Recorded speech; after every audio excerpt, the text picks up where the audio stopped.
around it in terms of culture, religious beliefs as well.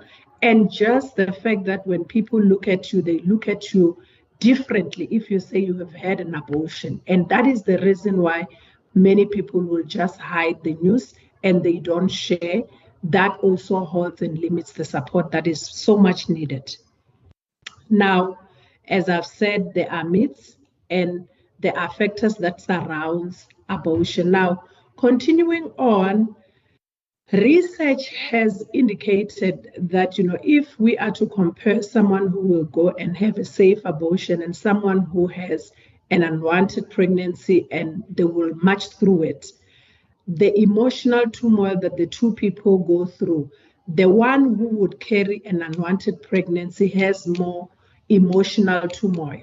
And research has shown that it is actually, people have taken it that if someone has an abortion, they expect them to, be depressed, to have PTSD, to not have a good life, to not be productive. Obviously, the first few months after abortion might need, want to have, constant support, and that will speak to counseling, that would speak to, consulting, that will speak to, having somebody that a person can speak to.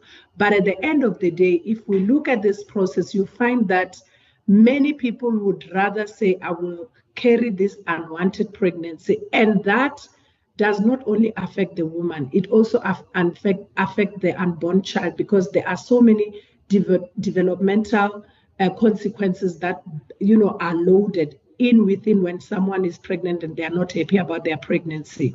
Now, if we look at risk factors, I've spoken about it. One, lack of support will always come into play, to say if someone does not have support after abortion, if they cannot be able to talk to someone, if they cannot be able to, to release the emotions that they are feeling and going through, just having that positive atmosphere that is saying, we are here for you, then it leads into more psychological impact. Now, we also talk about a risk factor number 2 would be pre-existing mental illnesses. So if someone is, healthy and they have a healthy support system, that will obviously positively contribute to the person not having so many effects. But when someone does not have less support, that would mean, and also if they have some pre-existing mental illnesses, that will be an overload that is loading towards inadequate support, and also the fact that they have an illness that is pre-existing. And the third risk factor is stigma. How abortion is stigmatized. When one walks into a clinic, people who are treating, if they have negative attitudes, they do it as if you have done something wrong. That loads up into, consequently having this emotional burden. Now, what are the protective factors? If we are to say someone is having an abortion, what would serve to protect them? Number one, it's access to care, which is in South Africa, abortion is legalized. And although some people hold their own beliefs and they will impose, if there is access to care and it's done safely, people are still continuing and being productive after the procedure. The second protective factor obviously speaks to supportive environment. And this, in other countries, you will find that they will have groups that supports people who have been through abortion. They share their experience, they share their wins, they share their struggle, in as much as people can safely communicate, in as much as there is acceptance, and also open conversations about, how one feels when they just did the procedure and maybe a few weeks later.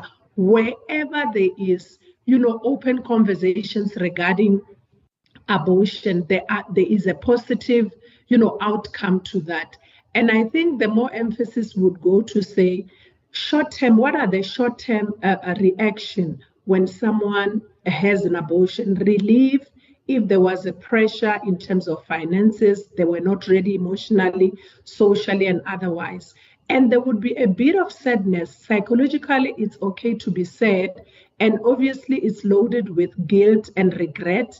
Some will even express some anxiety that they felt, am I a good person? Am I a bad person?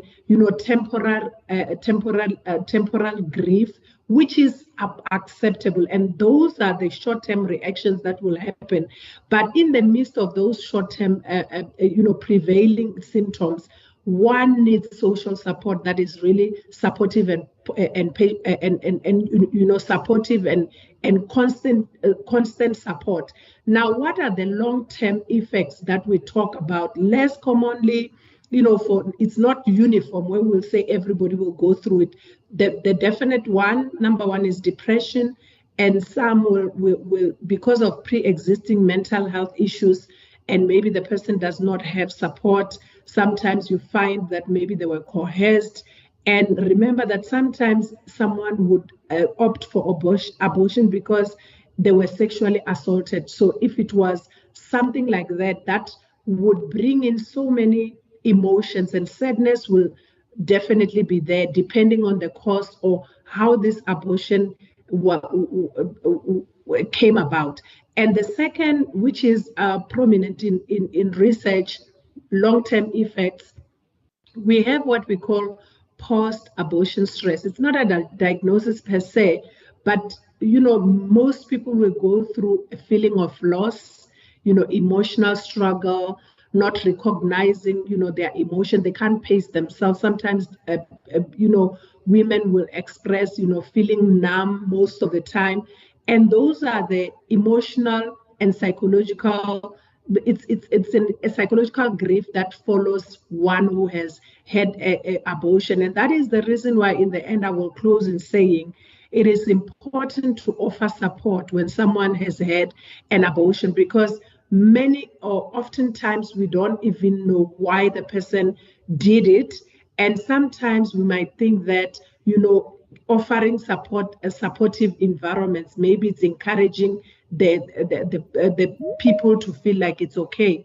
It is okay because it was legalized, and the reasons behind the person even beginning to say they are having abortion, people must learn to, relate and respect and not stigmatize a person who would do abortion. So access to mental health care is very important, so that when someone makes that decision, they are free and they are confident, and they know that there is a supportive environment around them. And I think in closing, I would say in terms of mental health, it's important to know that one can have abortion and still live productively. It all depends on the surrounding, their environment, and the support that they get. And should one have or experience emotional turmoil, it is important to consult. It is important to go and seek help, because when we are quiet about it, then we see a lot of PTSD and so many psychological consequences that comes because of the reason that someone did not share their pain. And in closing, I would say that it's important to consult when someone feels that they're not coping after the procedure. Thank you so much.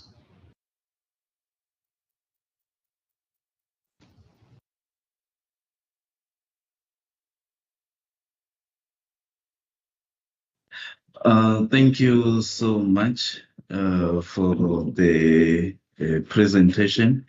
I think so that at least we just wrap the presentation, and we will open the discussions a bit later. So I think now I'll be calling upon Reverend Dr. Aruna Mutwe Enos Randicheni, who is the chairperson of the Wembe Pastors Forum and a senior pastor at the Evangelical Lutheran Church in Southern Africa, based in Shayandima Parish. Reverend Dr. Randicheni, the floor is yours. Thank you so much. Good morning, everybody. Unfortunately, I do not have slides, but I will use my printout. in this presentation? It's okay. Okay, thank you so much. I have decided to use two ethical frameworks, namely the ontological ethics and the teleological ethics, in dealing with abortion and mental health.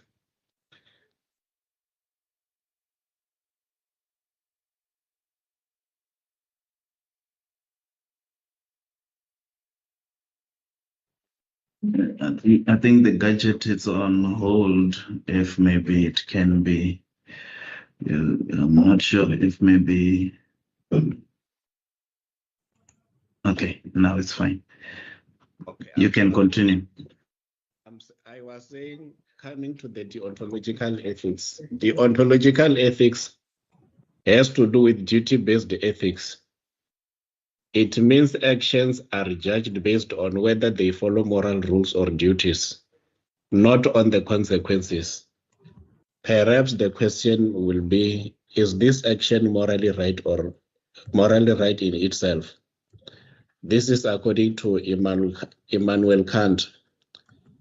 Certain actions are inherently right or wrong, regardless of outcomes. People will say killing is always wrong, even if it might prevent suffering. Therefore, abortion is morally wrong.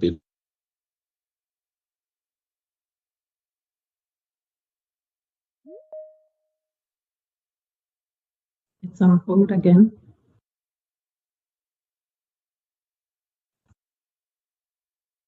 When we read the Bible in Exodus 20, verse 13, it says, "You shall not murder." And Psalm 139, 13 to 16, life is sacred in the womb.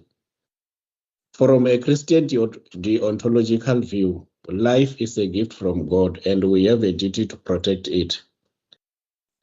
Abortion is wrong because it violates the sanctity of life regardless of circumstances. Then coming to teleological ethics, here it means actions are judged by the outcomes or goals. And the Greek word telos means the end or a purpose. The question is, does this action produce the greatest good or best outcome?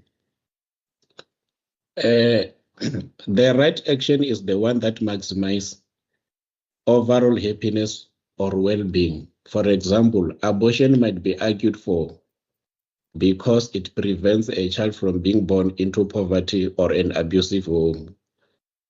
The challenge here is it can just justify morally questionable actions if the outcome seems better. Here, from the Christian point of view, Christianity cares about outcomes. Here we are talking about love, justice, well-being, but never at the expense of God's moral law. Because when you read in Romans 3, verse 8, it warns us against doing evil that good may result. And then Christian teleology. Here it means we have to deal with the aligning with God's purpose, which is love, life, and restoration. So the best outcome includes both moral obedience and the care for mother and the child. So when we try to apply these two frameworks to abortion and mental health, deontologically, duty to preserve life because it is sacred, abortion is morally wrong regardless of mental health arguments. The church should uphold moral truth, no killing of innocent life. On the other side, teleological perspective on abortion. Like I said, some argue abortion reduces mental stress for the mother. But from a Christian view, does abortion truly bring good? Often it leads to guilt. I heard Professor Ejimapula talking about it. Depression and spiritual brokenness, which is mental health decline. The long-term outcome of abortion is often negative. emotionally, and spiritually. Then better teleological solution. It means provide emotional, spiritual, and material support so mother and the child can thrive.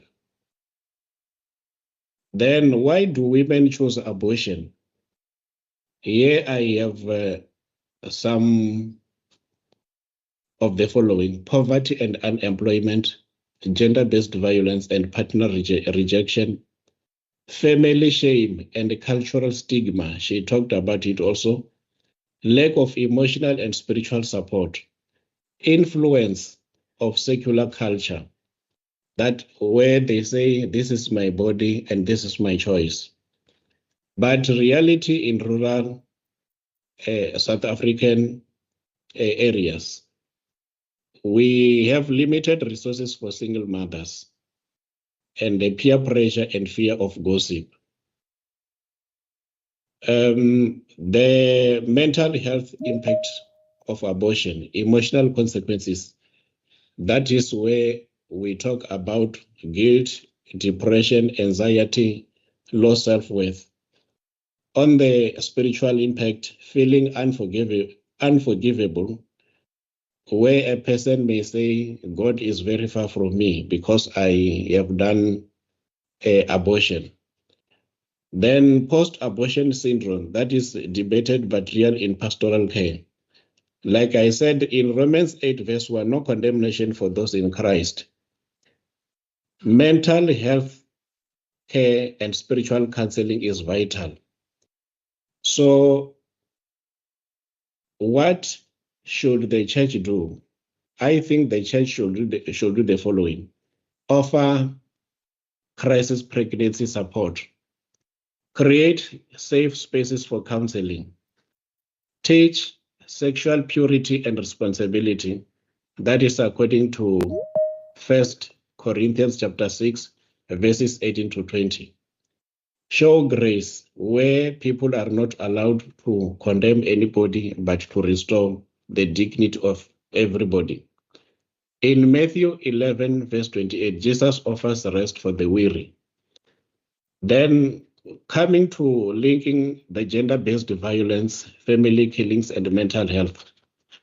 Recent cases in the Vembe district, men are killing wives and children in certain areas. The underlying issues here are loss of identity due to poverty, stress and substance abuse and anger, mental health stigma, silence. Christian view here is sin, brokenness, and violence. That is Genesis 4, where we read about Cain and Abel, anger leading to murder. Solution here could be mental health awareness, strong family and church support, teach biblical masculinity, Ephesians 5, verse 25. Then common thread between abortion and gender-based violence, brokenness, hopelessness, destructive choices. Both issues here affect mental health deeply. Stem from lack of emotional, spiritual support can be prevented through education and care. Christian contribution here will be healing through grace and promoting value of life and dignity. Some practical solutions here for the church, for the churches. The churches are obliged to teach respect for life, marriage, purity. And the intervention here, crisis pregnancy centers, couples counseling and anger management. Coming to the healing, post-abortion and gender-based violence trauma counseling, we need to have support groups.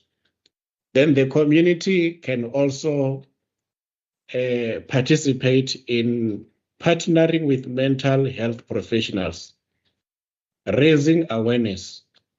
Mental health is not a sin. Provide shelters for abused women. And then ethical solutions for dialogue.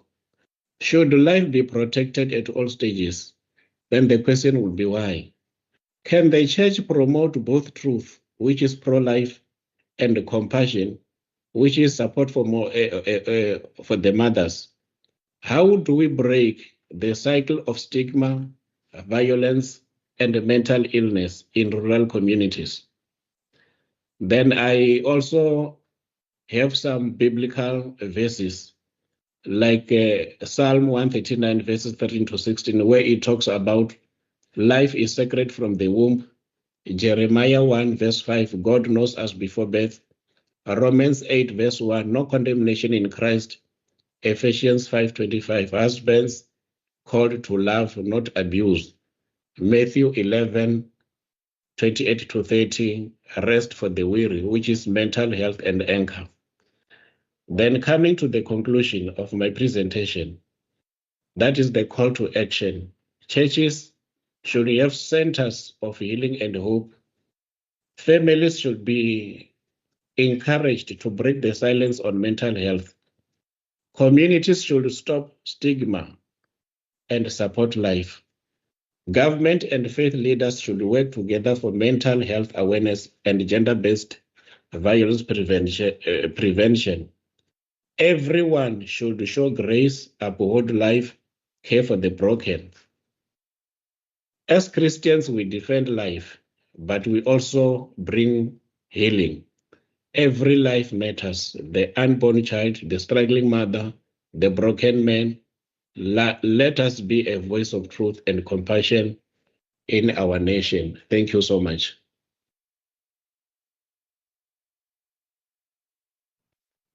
Thank you so much for the presentation, and I think I'd like to thank all presenters who provided their presentation in this regard.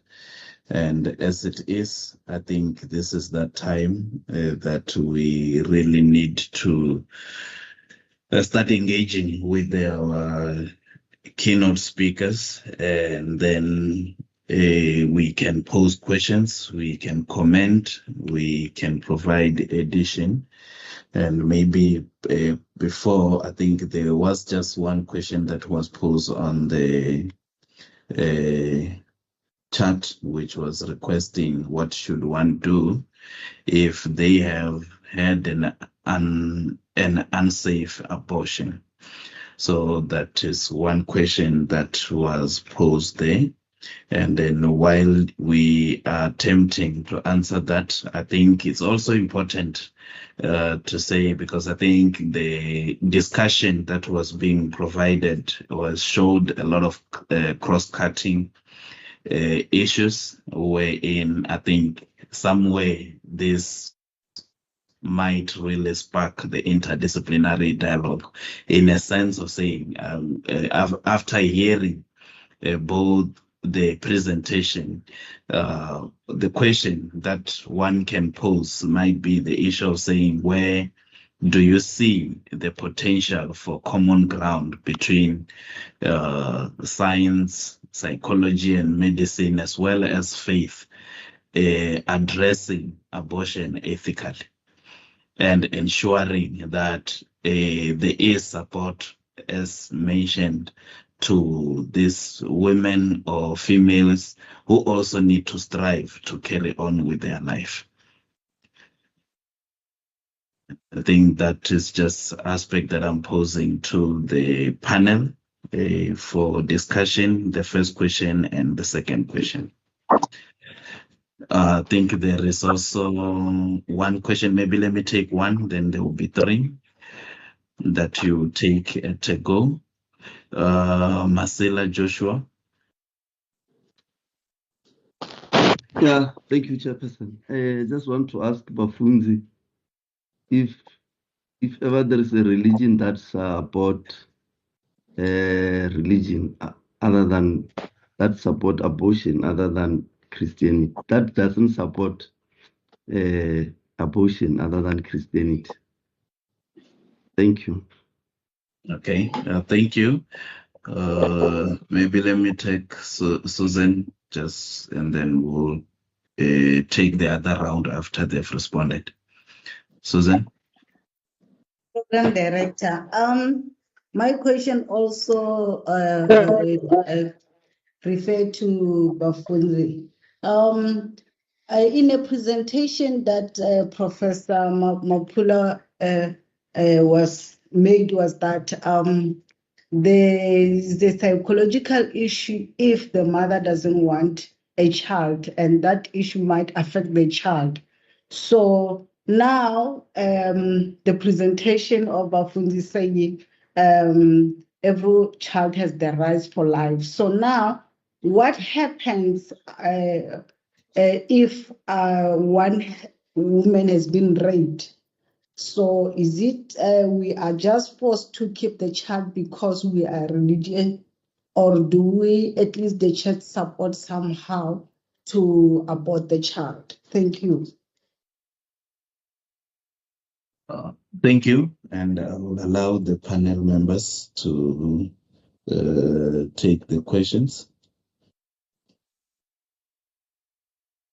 I think the first one that is on the chat, I think it's directed to Dr. Chizi. Yeah. So, this question is very interesting because this is one of the most commonest things, that a lot of young women, they struggle with. So if you've had illegal or unsafe termination, one thing I can say is accept that you've done it. Life goes on. The second thing that you need to do now is you can book a gynae consult or go to your nearest clinic or whichever doctor that you use and just have a thorough gynae exam done. Most importantly, you need an ultrasound done to make sure that your womb is still fine. Your womb should be measured, and also depending on how long ago it was, if it's something recent, then if you're having smelly abnormal discharges or irregular bleeding, then definitely that one will need a consultation and treatment. And also I would advise you also have a pap smear done. With the unsafe termination, if it was only done, let's say, as a medical termination, so it was only pills used, then you definitely just need an ultrasound to just make sure that there's nothing left behind and your womb is fine. If you had an unsafe done, but it was surgical, so they also cleaned you, but you're not sure of maybe how they did the cleaning or how safe it was, then you'll need also a pap smear after that. Okay, thank you. And I think the next question, you okay, Prof. Mapula?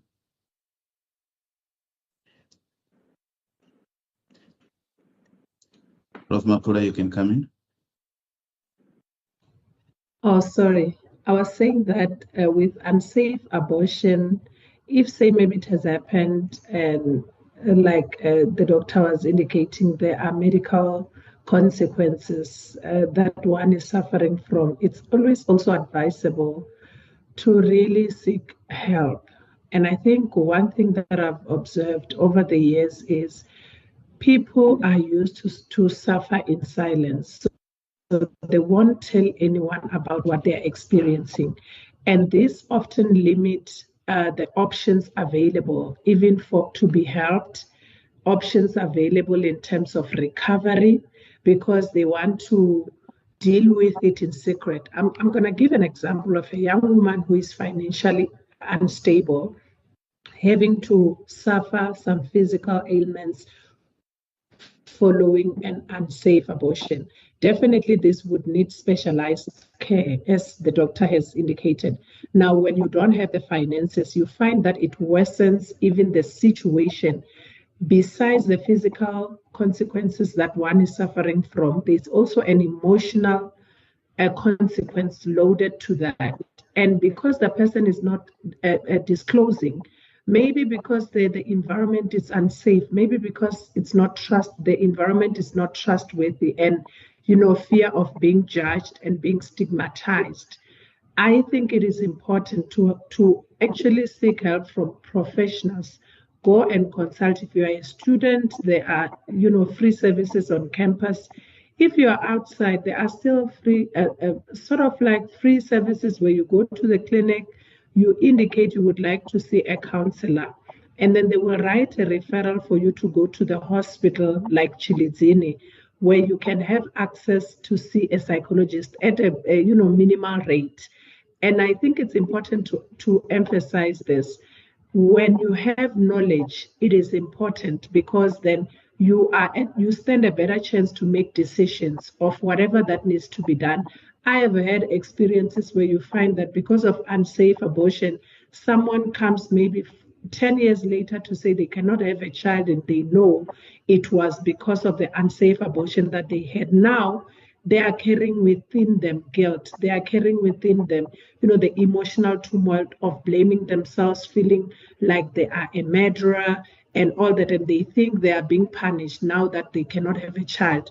So what I always advise is, if you have had one, and because of it, you have some consequences, either physical or emotional, go to someone who is knowledgeable, who is a professional, who is bound by law not to divulge what you have told them, and then open up so you can have full information in terms of next steps. Because sometimes we sit in, and like she was saying, the doctor was saying, sometimes the physical consequences, now you are smelling, now it's, loading physical things that could be avoided. So it's always advisable, please seek help and don't stigmatize yourself. Find someone who is professional and get information and get help, because truly there is help out there. It's just you have to find the right kind of help, and that's what I wanted to add. Thank you, Prof. Thank you. And then I think the next question was relating to where do you see the potential for common ground between science, medicine, psychology, and faith in addressing abortion ethically?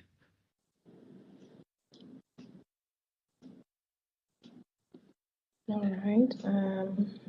I don't know. Prof. Angie, you want to go first? You can go first. I can go first. So in terms of the intersection, for me, I think the referent has indicated to say maybe we need to go back to the basics and say let's have something that is communal. When you have ambassadors, like what they've done with HIV, there are people who are out there who are known, who are executing, and they are ambassadors for saying take your medication, and look at me, I'm taking my medication, and this is what is happening now. Because our society has stigmatized abortion to be this wrongful act, people are in hiding. And at the same time, if we are to call and say, let's have a group of those who have gone through it, you might find that we won't find anybody. But I think the intersection for me is first just going back to the basics, because the medical component is needed to give information and provide information in terms of how to do it safely, what are the procedures that needs to be done. If you're finding maybe some difficulties physically, what do you do?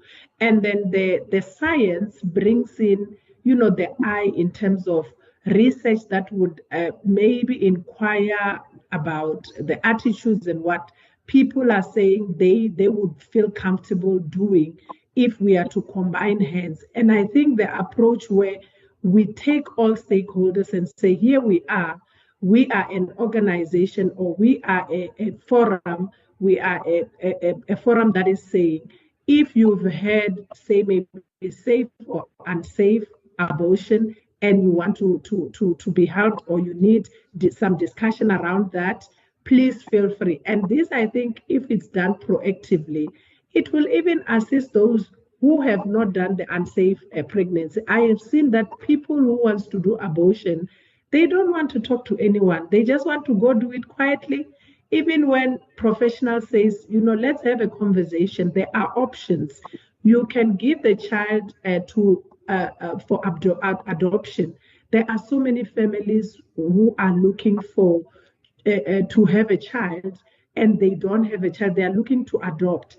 But if someone does not have information, they will think, no, I can't do it. So I feel like there is an opportunity to, combine hands either with group work, community-based forums that are led by all stakeholders, medical doctors, psychologists, pastors, counselors, people who are in the community who are active, just to say, should you be in crisis, here we are. And I think it's high time again where, a non-profit organization also focuses on abortion, which is less talked about. We can talk about GBV. It's still a hidden agenda again, with many not reporting the cases, but we see the consequences when someone is now pregnant and they don't want the child. So I think there are options and opportunities as well, just to combine the science and also, all stakeholders to resolve this. Thank you so much. Thank you. Any addition from the panel? I think she covered mostly what I was going to say. The only tricky thing that I'm just going to add on now, I think it's more, maybe the pastor will also clarify when he answers the question Susan raised with regards to reasons why some people will end up terminating. So for me, I think the gap or common ground between the religious aspect and the scientific aspect, I think that's going to be very tricky to try and bridge that gap, because now, if you're looking at Christianity and not as a medical profession, life is precious and all life. So that means as soon as someone falls pregnant, that is life. It needs to be preserved. And then now Christianity will say, you need to allow that child to come to the earth, regardless of how that child was conceived, whether it was out of wedlock, it was incest or rape. This is now Christianity. And then if you look at it from a medical point of view, scientifically, termination of pregnancy falls under reproductive health.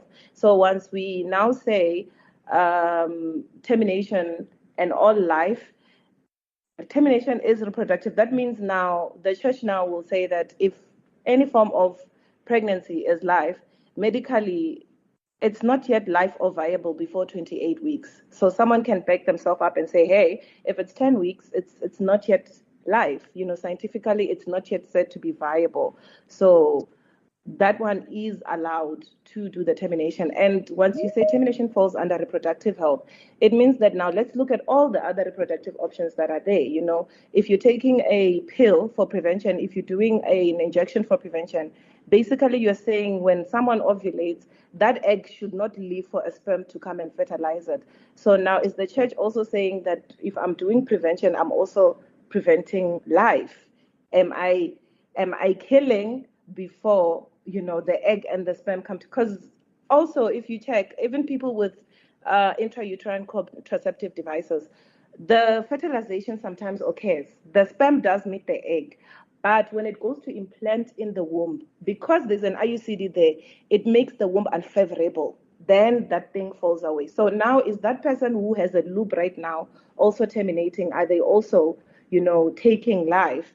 So it's, for me, I think it'll be so hard to bridge the two.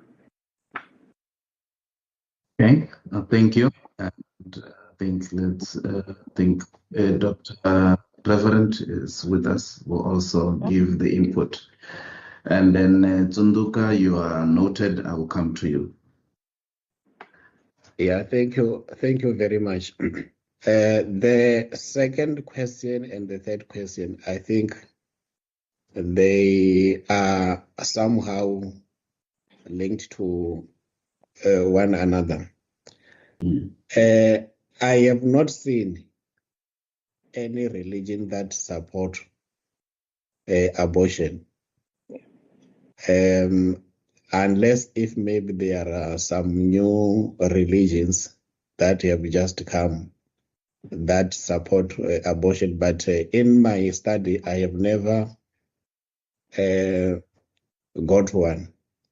Yeah. Then the other question about a child who has been raped, whether she can abort or not. I think churches are not teaching the same thing. Like pastors and the Christians, we are not the same. There are some who will support and some who will not support abortion at all. Because in the church, we always say life is sacred and it must be respected. People will say, but you are a man and you are talking about abortion. Yes, I am a man, but I can also have something to share. When a male person is having an intimacy with his wife or a girlfriend, for example, Dr. Chizi talked about the sperm. I think when people use when people use condoms, when the sperm falls into that sperm, I think it has life in itself. Yeah. Is it killing a person who is not yet formed in the womb of the mother or not? People will say if a man releases his sperm outside the vagina or whatever they may call it, people will also say you are also killing. That is abortion in itself. It is just that maybe people may not say you are aborting, but on the other hand, I think it is also aborting. So when a person is maybe when a woman is ill to a point where she may die if she cannot abort, people will say, let us try to choose the lesser evil. What is the lesser evil? Is it to say the woman should abort, or should we say let the mother and the child die, or we need to save one? So I think that is where the problem is. Like a person who has been raped by somebody who is mentally ill, can we allow the mother to abort the child or not? If we allow this woman to have this baby, is the baby not going to be a problem to the society? Maybe inheriting the illness from the father, or what is it going to happen? So I think that is where one should need counseling. I think I don't know whether it's Professor Njima Pula or Dr. Chizi who talked about the stakeholders. I think we need to have an engagement with all stakeholders in the community, because we are also dealing with human life together. Where a person may say, I cannot deal with this, maybe the other person will have a better solution to handle. I think that is where I can end. Thank you. Okay, thank you. Although you might have touched it a bit, I think Susan came with a question, and which normally I think it was directed to the Reverend Doctor, in a sense of saying, in most cases, you provide care, but I think if I place this question well, it might be in a way that to say, in what is the role of compassion and pastoral care when a congregant comes to you seeking spiritual guidance on abortion? and say this person is finding themselves in complex situations or even traumatic circumstances that led to that pregnancy per se, and now they're seeking your spiritual guidance on abortion. So I think this is the issue that I'm just putting it in that way, but I think that's what Susan was also asking about. So that is the element, maybe if you can touch base on that. Yeah, thank you so much. I think as pastors or church members, we are not allowed to condemn anybody. When a person comes to my office saying, I have this problem, I must welcome the person. I must not condemn whether she's talking about something that I may not agree with. I must have an ear to listen, but not to condemn anybody. Even if maybe I counsel this person, I must not come to a point where this person, after leaving my office, will say, but the pastor has condemned me. It means God is very far from me. So I must welcome everybody. I must not condemn. I must get away to say, even if you have done 1, 2, 3, or you are experiencing this, God is still there. He will still forgive you because He is not a God who punishes, but God whose grace is so great. So I think I must also conscientize people who may say, no, but this person has done something knowingly. Yes, even if we commit sin, we sometimes commit sin knowingly that this is wrong, but we continue to do it. So even if a person comes to the office, I have no right to condemn such a person. I must make a person feel comfortable and speak freely. And I must not even preach about it in the pulpit, because there are those who may say, if I say this to the pastor, when Sunday comes or Saturday comes, the pastor is going to preach about my problem. No, we have to desist ourselves from such doings. All right, thank you. And I do have Mr. Akamela as well as Joshua, so that at least we can take this forward. Can we hear your questions or comments? No, thanks very much. Thanks very much for the insightful engagements.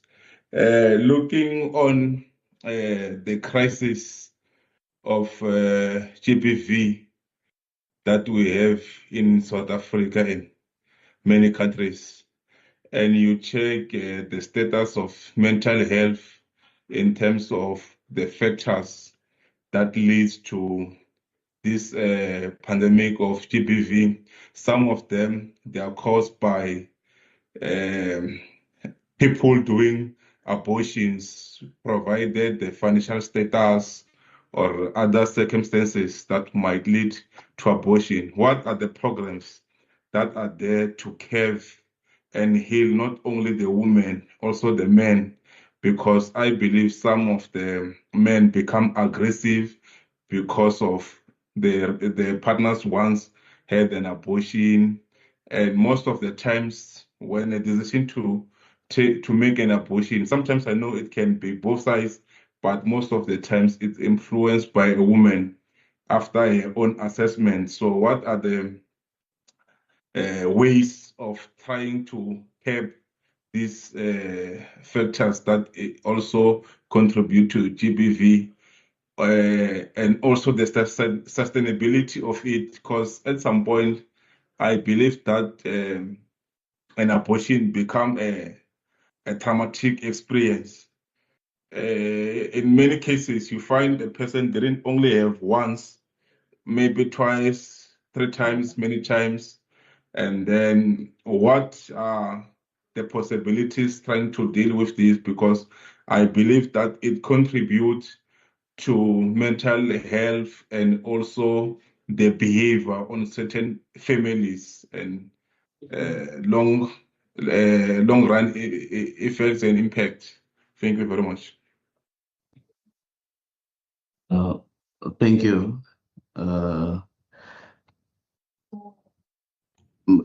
Joshua? Thank you, Program Director. Yeah, I want the view of the panel members on the saying prevention is better than cure. Thank you. Okay. Thank you. And I think while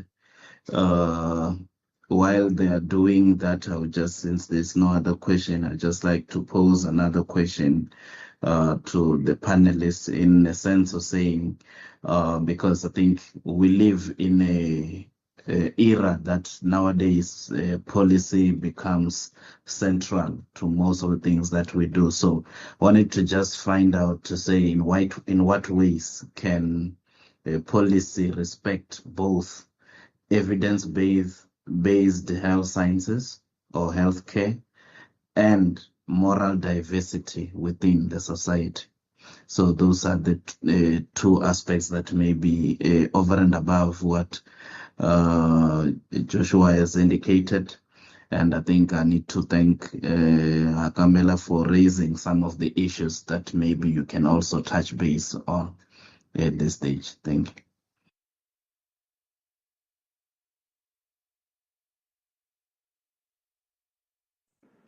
All right. Dr. You Chiso, can go go on. ahead. I will Okay. be the second one.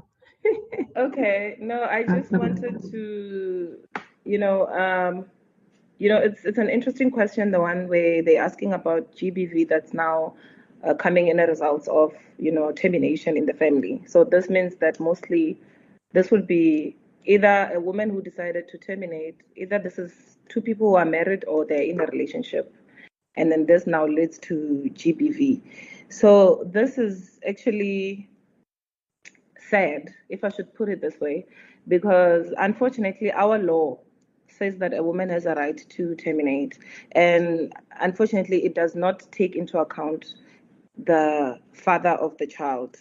And it becomes very tricky now because many times you find women seeking termination while the father of the child wants the baby to be born. And also in the same field, there is a lot of women who end up being forced to do terminations by the father of the kids while they do not want to do that termination.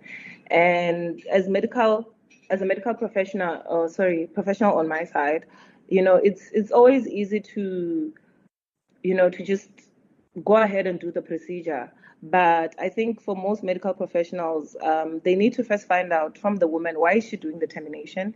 Is the partner aware of this? Because now sometimes some of the GBV occurs because the woman does it behind the husband's back or the boyfriend's back, and he finds out later.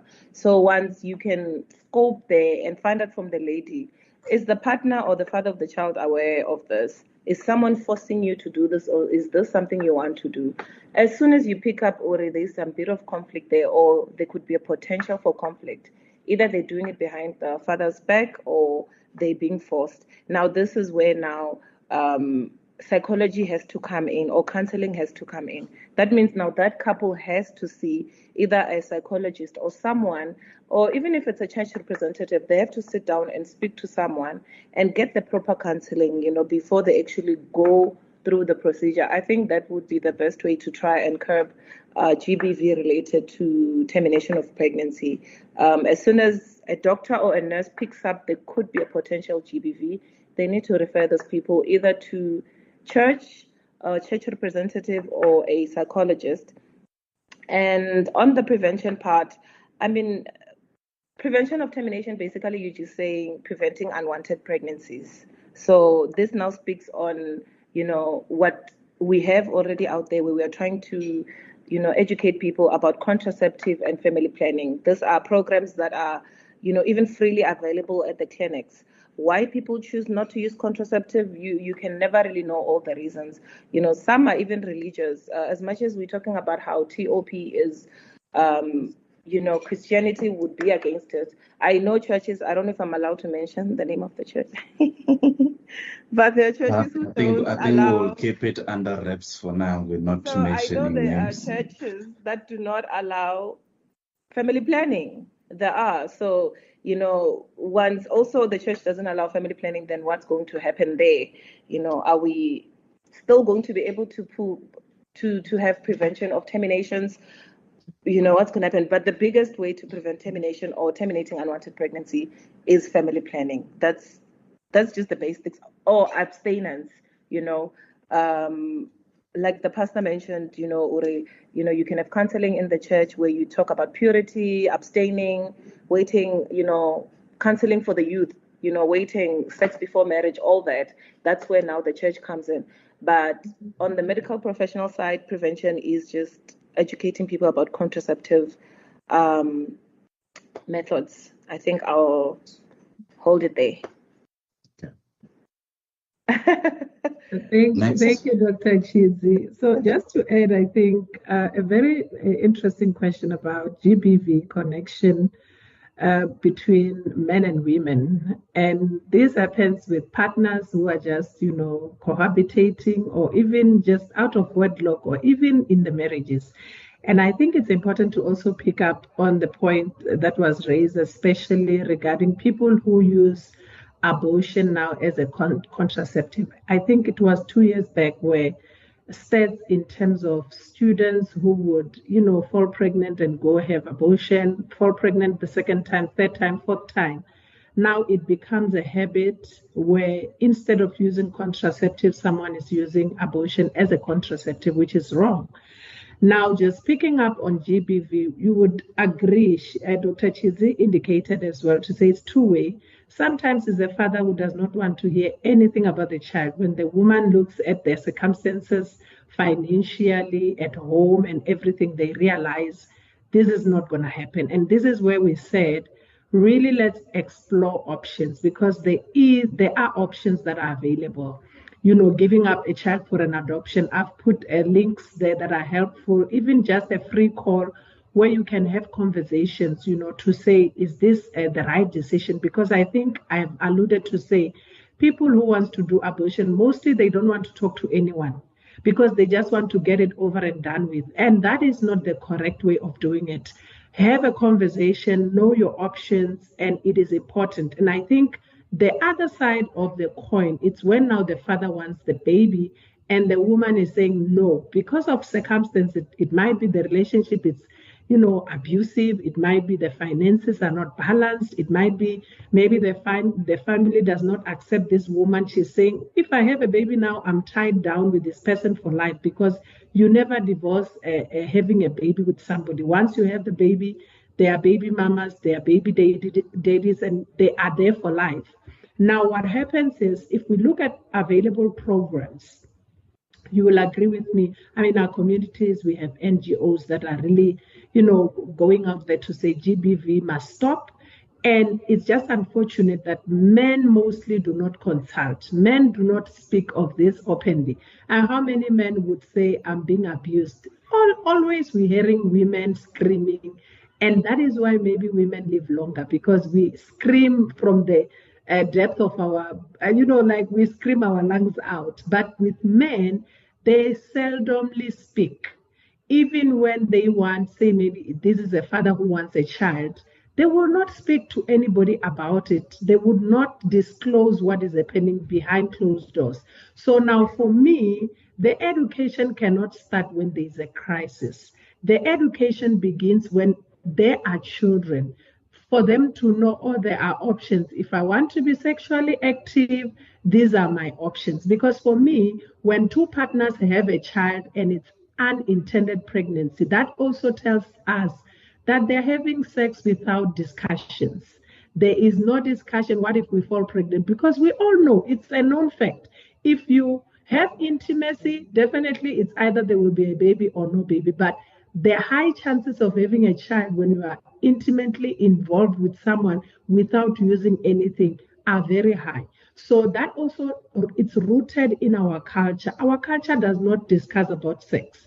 People are having sex every day, but they don't talk about it. There are no discussions in terms of we are partners. We have now, taken our relationship to the next level. We're having sex, but what then? Are we planning to have a child? Are we not planning to have a child? Those are conversations that never happens, and hence the unintended pregnancy. So what I'm saying is the education cannot only start when there's a crisis. The programs must be implemented and be shaped in a way that when we say we want to educate our children about sex, about contraceptive, reproductive health, let's address everything, because even when we don't, then they grow up to be these people who do not have information, but they're having sex without information, and unintended pregnancy, hence leading to abortion, hence leading to GBV. So I think programs are still available in our localities. People don't attend events. If, say for an example, there is a gathering, we are calling, I'm passionate about girls. I always call girls to say, let's come together, let's have conversations of things that parents might not really discuss. This is it's a non-profit organization where we discuss these issues, but you find that parents don't even care to send their children. We wait for a crisis. So maybe being proactive regarding education. And the last part of my response would be, in as much as abortion can bring a lot of trauma for the woman, if the father wanted the child, and maybe this is the opportunity they saw golden for them to be called a father, really there are ways to mediate. It's also about opening up. Oh, we are having a challenge. We are disagreeing. She wants to have an abortion. But you find that this is happening without parents knowing. People who could help, pastors don't know about it. It's hidden, and there are no open conversation about it. So it comes back to say, if we are to have policies in place, we know that mental health is usually at the back, with 5% in the budget. But what are we doing as a community? What are we doing as stakeholders? Can't we combine efforts to ensure that even though the policy is there, we are saying respectively, let's help people who are in a crisis, maybe having a child, finding out they are pregnant when they're not ready. How do we help from a pastoral view, from a medical view, from a psychological view? We open and combine efforts with social workers. There are always options, and that I think need to be very loud to say there are options. If it be not for medical reasons, there are alternatives that the child can still live. The mother would not even have contact with the child. There are various options, and it's out there, it's real, and there are people who really want to have children and they can't. They are waiting for someone to say, I'm giving up mine. So options are there, and I would allude to say education and open conversations would really bring so many solutions with stakeholders combining efforts. Thank you so much. I Thank you. just want to add something here. There was a question where the question was to do with the programs. I think as churches, we need to open platforms where we can also topics like this one and other topics, so that our church members, especially the young people, should be given opportunity to talk freely. We can also maybe request the managers of the different radio stations so that we can also speak about this. I was just adding to what the two speakers have just said earlier on. Thank you. Thank you. And then I think that also leads us to one of the key questions I'm saying, because as we are at this moment, how can we better equip universities, churches, clinics, families to have informed, respectful conversations about abortions and mental health?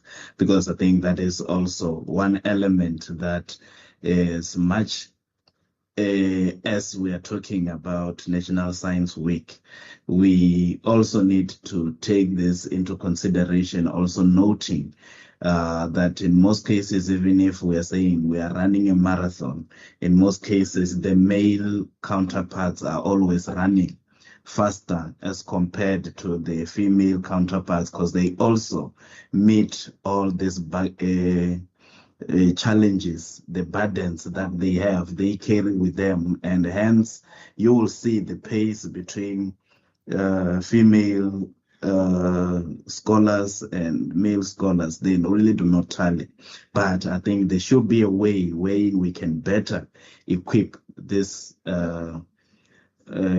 services or structures or institutions, so that at least they also can get better understanding in how they can move forward and how they can make informed decisions for their own lives.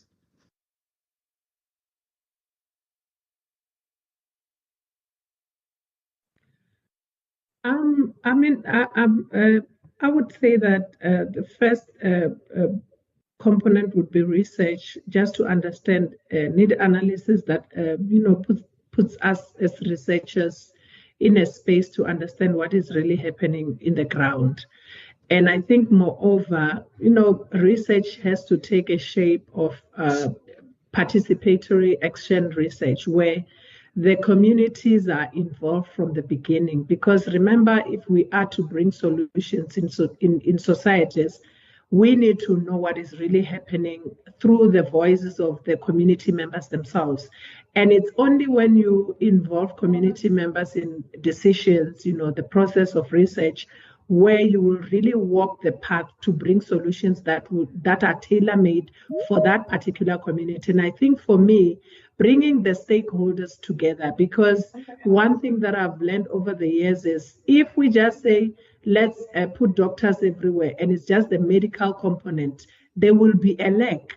These people come from real families with real problems, and such problems cannot only be attended to by one component. So for me, stakeholder combining efforts with that links up to the social aspect. If social workers has to be roped in, psychologists for counseling to be roped in, pastors who will pray with the person, because we cannot ignore that the religious component brings so much strength for someone. When we all leave after counseling, someone must be able to pray for themselves and feel strengthened. And I think if we could come to a place where we do PAR, participatory action research that combines all these stakeholders, and we maybe frame it in a way that we pilot a particular community, we bring tailor-made interventions that really works, we would be able to say at the end, this is something that works. And from there, we can be able to map out, infuse education, infuse programs, and workshops and awareness campaigns that really muscles up the knowledge, at least from a young age. Because for me, Nelson Mandela says, if you want to change the world, deal with a child. If we can educate our children, they will grow to be independent, knowledgeable adults. But if they can be ignorant from a young age, they will be ignorant adults. And as we sit right now, we sit with people who are not well informed, people who just take decisions. I want the child, they don't care about other aspects, no discussion, patriarchy, it's also at play. There are so many cultural issues that are involved. So I think if we could just start educating from a young age and take an approach of saying, we want this generation to be empowered, so they grow up with the knowledge, then we stand a better chance to change. A few years down the line, we see men who will grow up with knowledge, empowered, and this attitude of caring will also be muscled up in the generation to come. And that's how I think we should approach it. Thank you so much. And then I think I just have two hands, and then one that ran away. There was Magoro, but I think we'll start with Ribwani, then Susan, then Magoro. Chief, if the person is still there. Thank you, Chair. I think what Prof just said now is what I raised hand to raise. Okay. Participatory research, it's very key in the current world that we live in.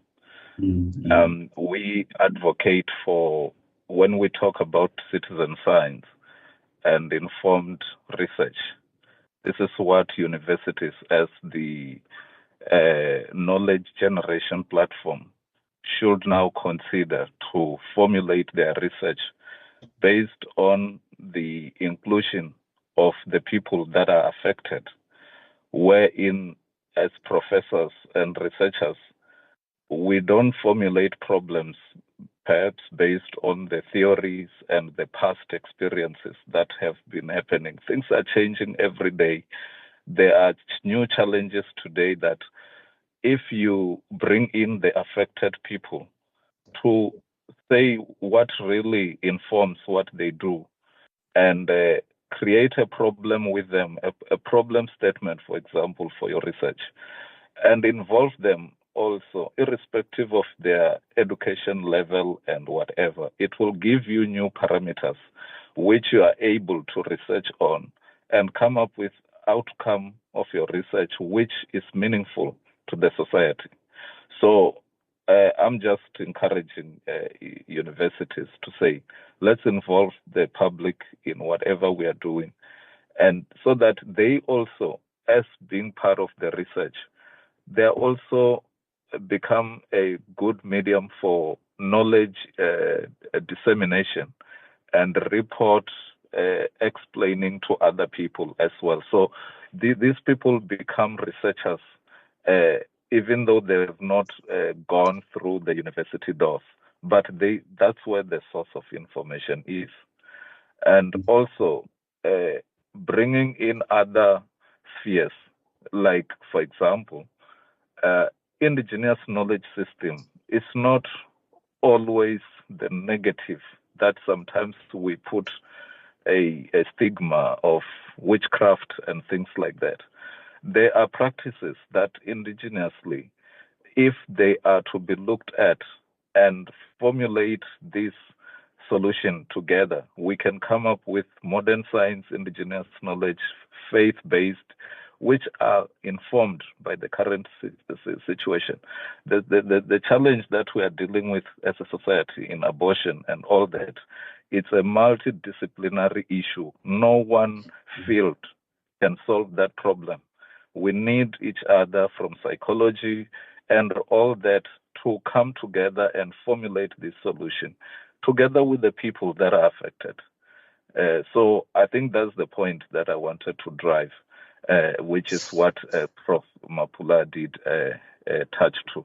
Thank you. Thank you so much, and grateful for that input. And Susan?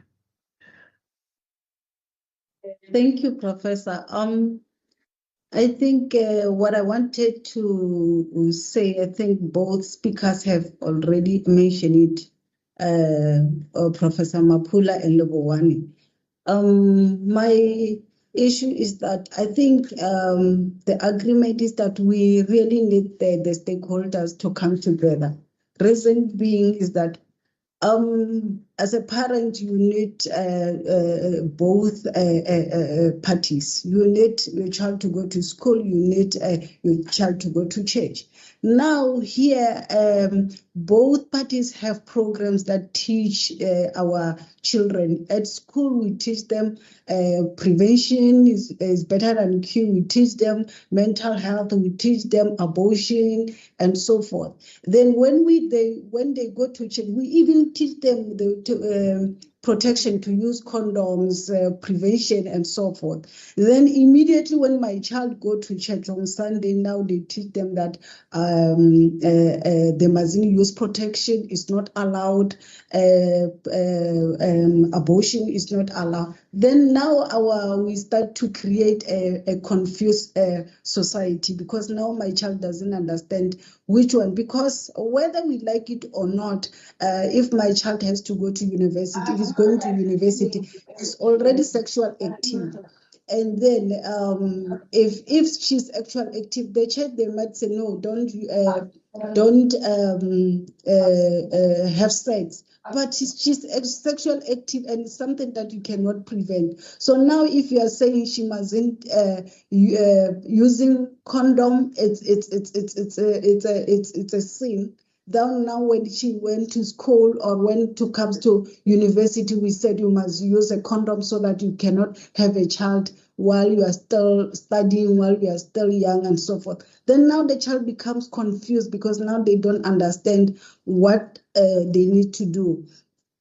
So I think it's better if, as Prof. Mapula was saying, that we need to bring stakeholders together so that they can have a common ground and to tell us or to tell the society what needs to be done, because now we have a confused society or confused generation, because they don't know what to do, which side to take, whether from church, whether from medical context. So yeah, that's what I want to raise. Thank you.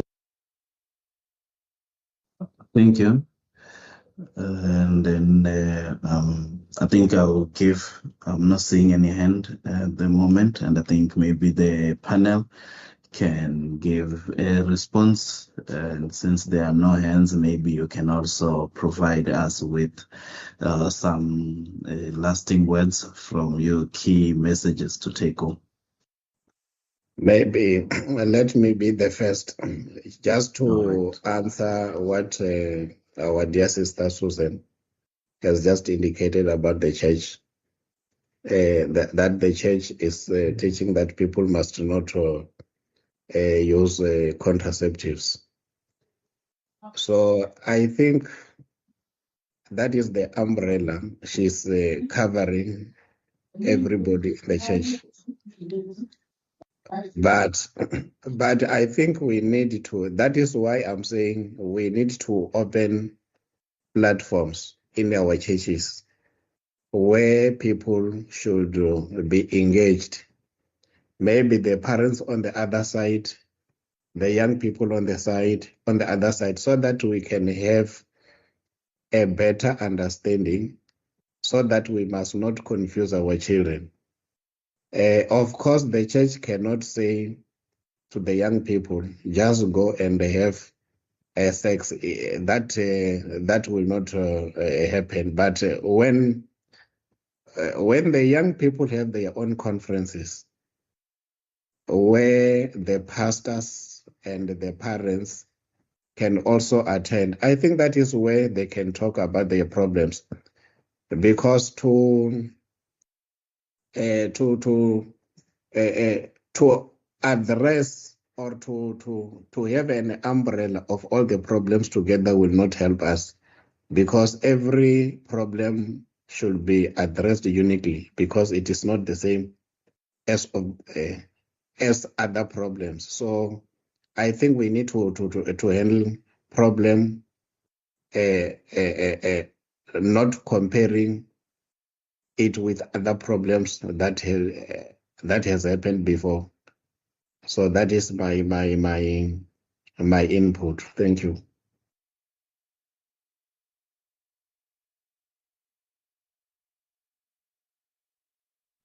Dr. Chizi, do you want to go second? Yeah, I can go second. So yeah, again, sorry about that. Oh. I just wanted to say that, ultimately, abortion is a very tricky subject.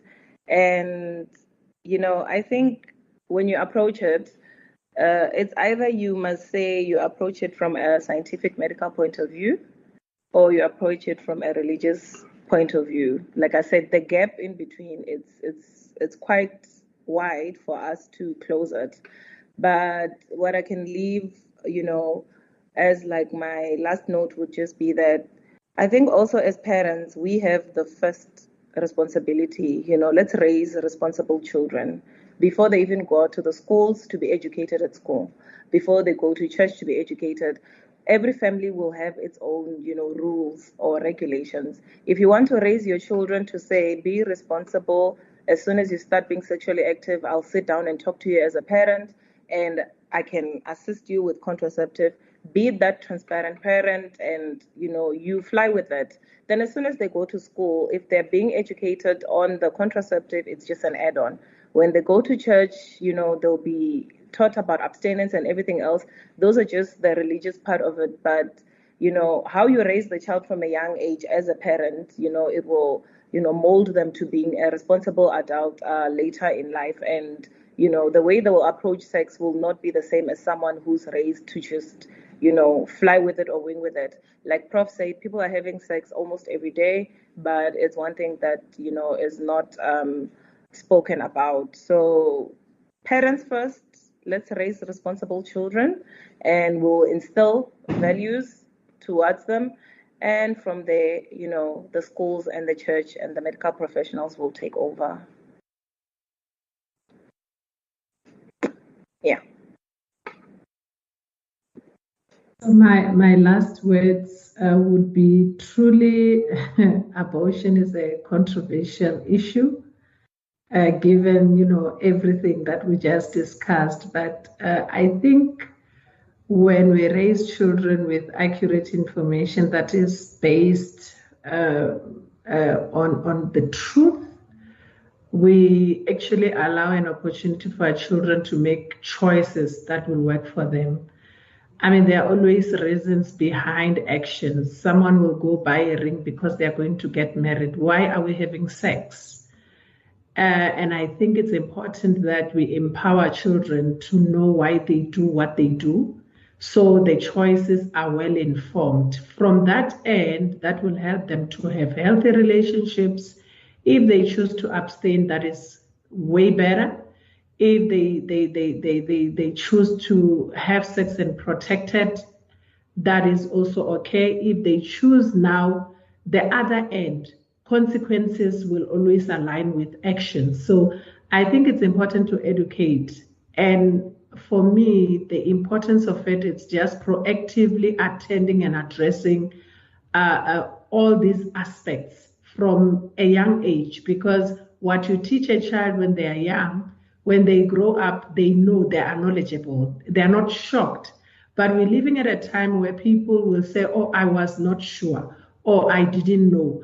And that is because we are freely engaging with things that we do not know. Actually, we don't even go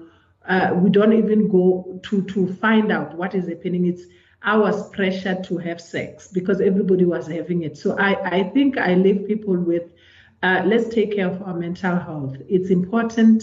When you are healthy, your mental health also will do better. And this is a base for you to make decisions. You are who you are also because of your mental health. So your mental health status matters. So let's all take care of ourselves. And if you see a friend struggling, let's not be bystanders. Let's help. Let's ask if someone is okay and help. And that would be my closing remarks. Thank you.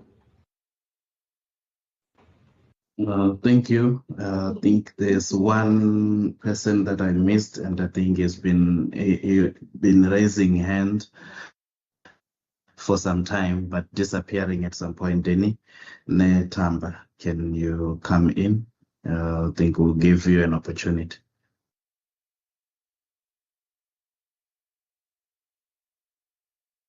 Yes, thank you, Mr. Program Director. We normally we cannot just shy away from the fact that the society has normalized the monahari stigma, and then we know that men can often and do often experience significant emotional and physical effects following a partner's abortion. So from the panel, I would like to know firstly, which coping strategies do men mostly commonly adopt after a partner's adoption? And secondly, how does societal stigma around men's grief shape their willingness to seek support? Because that we find that most men are struggling, but struggling in silence. afraid to seek help because of this normalization of the stigma of Munaridi? And lastly, which ways can post-abortion counseling and be expanded to include and benefit male partners? Thank you.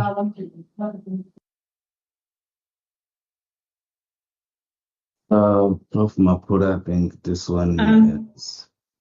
Yeah, I think first off, I would say that it is true that the society has normalized a man not to be allowed to cry. But we're living at a time where we're saying, if we look at statistics, sure, men are dying, honestly, because they don't cry, they don't speak up.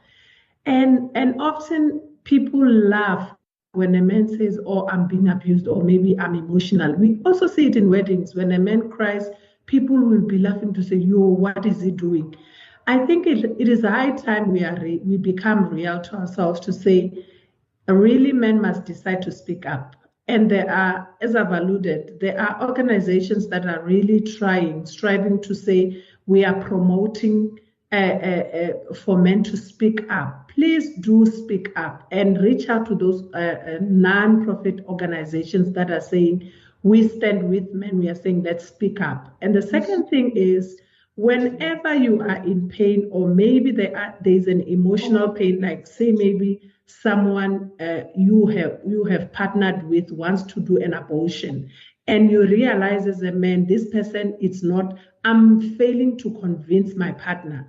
Reach out to somebody, because it might be also the fact that when you think you will convince them, the more you're trying to convince them, the more actually you're pushing your partner to say, I'm making the right decision. And once it's done, it's done. So I'm saying, if you happen to find out before they go, reach out to someone, have mediators who will come in to assist. Number two, I think on the fact when, say maybe now it has happened and this man is grieving and they don't know who to tell, they don't know what to say, there's no space. This is where you must seek counseling. There are clinical psychologists who are in public practice. There are clinical psychologists who are in private practice. Because remember, the pain that you hide is the one that will lead you to maybe abuse alcohol. You were saying, how do men in the society, how are men coping? Men are known to, go drink until they can't remember their names because they are drowning their problems into alcohol. Men are known to be reckless, in a sense, to cope with the pain that they're trying to hide. So what I'm saying is, instead of getting to this, I would say that it's not a healthy coping when you are mostly, as a man, if you're hiding your pain, you are easily irritable, you will always have physical ailments and complaints, struggling to sleep. And this is what is sending many men to either go and womanize, because now they want to heal and numb the pain of losing a child. And some will even go to use substances to cope. So what I'm saying is, instead of using the unhealthy ways to cope with pain, please choose a healthy way where you will go and consult, speak to somebody. And I have heard many men saying, no, it's not proper to go and sit and tell a stranger my problems. I will look weak. What I'm saying is, many men are dying because of hiding the pain they are actually supposed to deal with. Instead of choosing to die, speak with a stranger. It's even easier to speak with a stranger because these strangers who are professional, they are bound by law. They won't divulge what you have said. There's confidentiality there. And moreover, when you walk out of there, you walk out, even if you didn't get maybe a solution that you were looking for. The fact that you have spoken, I've heard men saying, I never knew that counseling actually provides a space where when I left, I felt so relieved, even though I did not have a tangible solution. So what I'm saying is, if your therapist book you for another session, most men don't go back. They say, but I've talked about it. Why should I repeat? I'm encouraging men to learn to speak up, because it's only that way that will relieve the pain, instead of using unhealthy coping skills that many men are using in our society. And I think let's also use the NGOs that are available. Let's also go and attend conferences. There are so many conferences that will be set by so many people to say, oh, we are meeting men. And those conferences are empowering. The churches are also organizing conferences to deal with, some of these emotional pains that men would hide. So I would encourage men to open up to speaking, and let's not die silence. I mean, many men, I think, are dying without saying a word. And it's high time we change the narrative. And we also teach our boys to say, if you're not feeling comfortable, please do speak up. It's okay. And crying is still okay as well. Thank you. Thank you. Dr. Reverend, you're the only one who did not give the last word. Indeed. There are churches where we have what we call men's forums or men's leagues. That is where men can also air their challenges, and they will get help. So people must not be afraid to come and share their problems. Like what Prof has said, let us speak out and avoid something that will kill us. Thank you. Thank you. I think as we came close to this deeply important conversation, I also want to take a short time to thank the whole engagement, because I think the talk itself was provided with courage as well as compassion and the commitment to the truth, whether it's scientific, psychological, or spiritual. So today, I think we have seen that abortion is not just a medical issue, it's a human issue, one that touches on our health, our identity, our beliefs, as well as our dignity. And while our lenses may differ, our goal is shared, and to create a society that women are seen, heard, and supported in every part of their health journey. So let us leave this space not with judgment, but with curiosity, empathy, as well as responsibility. And may this conversation started today echo into classrooms, your offices, as well as in the public, and look at the churches. And also, more importantly, we need to ensure that it talks to policy as well as action. And I think as I'm taking this opportunity to request Dr. Sophie Mulaudzi to provide vote of thanks, I want to say, until we meet, keep asking the hard questions and keep holding spaces for honest answers. And one day, the rightful answers will reach us, and then we'll make that difference that we need to make. Thank you, and Dr. Sophie.